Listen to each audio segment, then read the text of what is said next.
All right, welcome. Today we're going to try something, well, something a little crazy. We're going to squeeze thousands of years of British history, I'm talking everything from the very first farmers all the way to the Beatles, into just 5 minutes. Yeah, you heard that right. So let's just jump right in. I mean, it's a totally fair question, isn't it? How on earth do you tell a nation's entire story, all the drama, the wars, the revolutions, in the time it takes to, I don't know, make a cup of tea?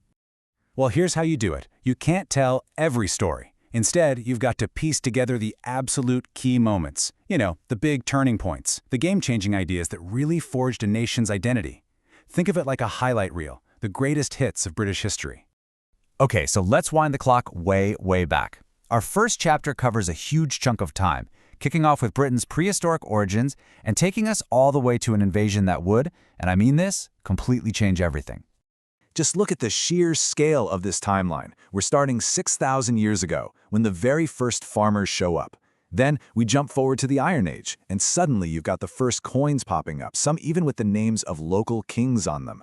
Then, boom, 43 AD. The Romans arrive. They leave behind incredible stuff like Hadrian's Wall, but also face some seriously fierce resistance from people like Queen Boudica. And all of this is building to one single date that changes the game, 1066. And here's why that date is so important. 1066 marks the last time a foreign power successfully invaded and conquered England. William the Conqueror and his Normans didn't just kick out the old rulers, they basically remade the entire country, its language, its culture, the whole power structure. And William didn't waste any time. His impact was huge, and it was immediate. To control the country, he built these massive stone castles, like the famous White Tower in London.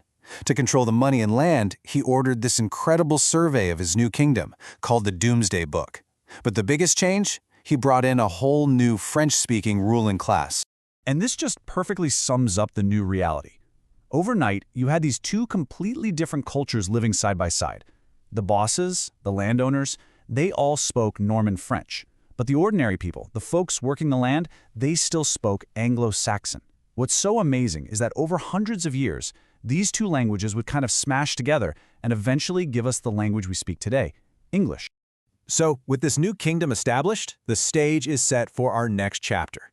And for the next few centuries, a lot of British history is really about one big thing, this constant, dramatic, and often violent tug-of-war for power between the king and his people.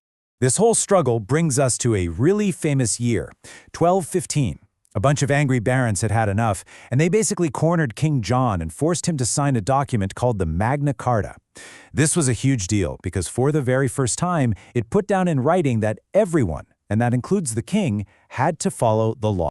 Let's jump forward about 300 years to another major power struggle, but this time it's between the king and the pope. It's a famous story, right? King Henry VIII wants a divorce, the pope says no way, so Henry does something absolutely radical. He just breaks away from the Catholic Church entirely and starts his own, the Church of England, with guess who is the head? Yep, himself. A deeply personal problem that ended up having massive political consequences.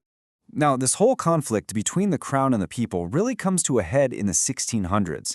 King Charles I was a huge believer in this idea, the divine right of kings. Basically, he thought he was chosen by God and didn't have to answer to anyone on earth, especially not to Parliament. Well, you can probably guess that Parliament had a slightly different opinion. This fundamental disagreement exploded into the English Civil War, and the outcome was just shocking for the time. In 1649, the king himself was put on trial for treason and executed. And for a short while, England actually became a republic with no king or queen at all. The republic didn't last forever, though, and the monarchy was eventually brought back with Charles I's son, Charles II. And this little detail gives you a peek into what a crazy life he had. Before he became king, he was a fugitive, and at one point, to escape enemy soldiers, he literally hid up inside an oak tree. You can't make this stuff up.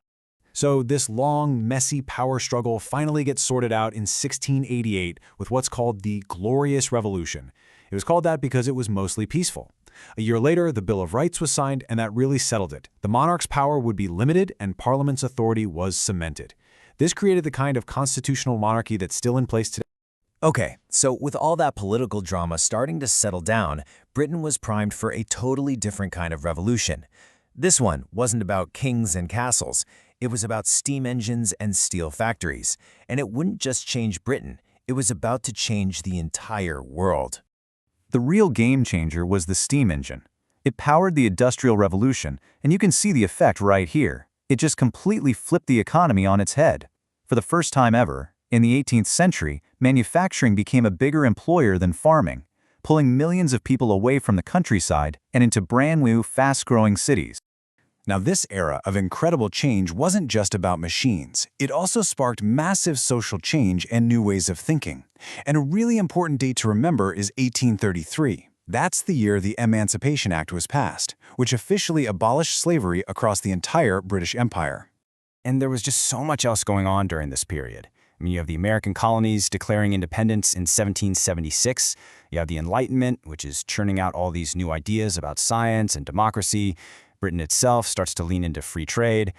But it was also a really brutal time for some, like during the Highland clearances in Scotland, where landlords forcibly kicked thousands of families off their land to make room for sheep.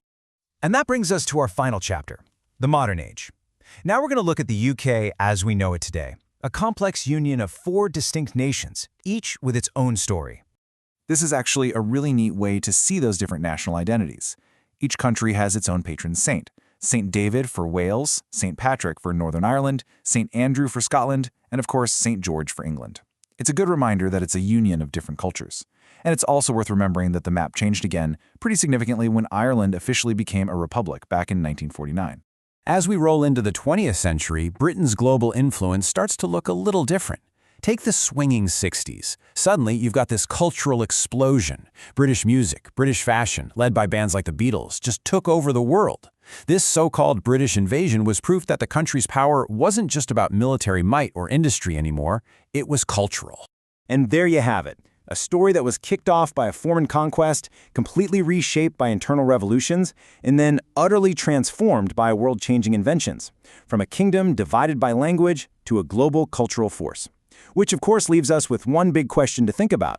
What's happening right now that people will look back on as the key moments that define the next chapter of this amazing story?